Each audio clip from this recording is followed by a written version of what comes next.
คนอายุ90ติดโควิดคุณว่ารอดหรือไม่รอดคะจากใจต่างแดนวันนี้คุณยายวุฒิเป็นคำตอบค่ะ This suburban nursing home in Kirkland, Washington, made headlines as the center of the country's first deadly outbreak of COVID-19. Since the first positive test at the Life Care Center on February 28th, the virus spread to nearly two-thirds of its population.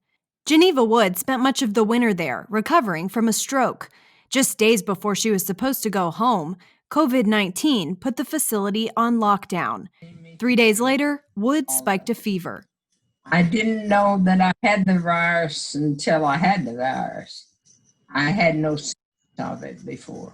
While other news outlets have talked about the 90-year-old's love for her family, spunky spirit, and the amazing fight she put up, Wood says it's her faith that is the most important part of this story. Hadn't it been my faith in God and my family and their prayers and all of their families and the church and everything, and just the faith and prayers pull me through. Largely kept in isolation, Wood says God was her only companion. She specifically remembers one night when she wasn't sure if she would survive until morning. I could feel God's presence. His hands were on my body, and I could feel His presence that I wake up and I could feel these hands.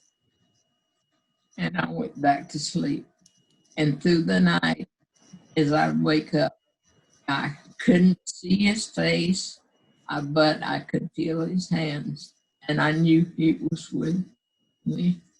And I made it through the night until you felt the God's presence and His hands on you. It's something else. And if it hadn't have been for Him, I couldn't have done it. And I wasn't alone because He was with me all the time. Wood also remembers one special doctor. He brought her a Bible and spent time each day reading her favorite scriptures. At first off, I said Psalms 23, but he would read to me every morning. Wood's family calls her recovery miraculous. 19 days after entering the hospital, she was sent home, coronavirus-free. Now she has some advice for everyone else battling the virus. Don't give up hope. God is always there. And put your trust in Him and lean on Him and give your life to Him, and you'll make it. But you got to not give up hope and fight. Caitlin Burke, CBN News.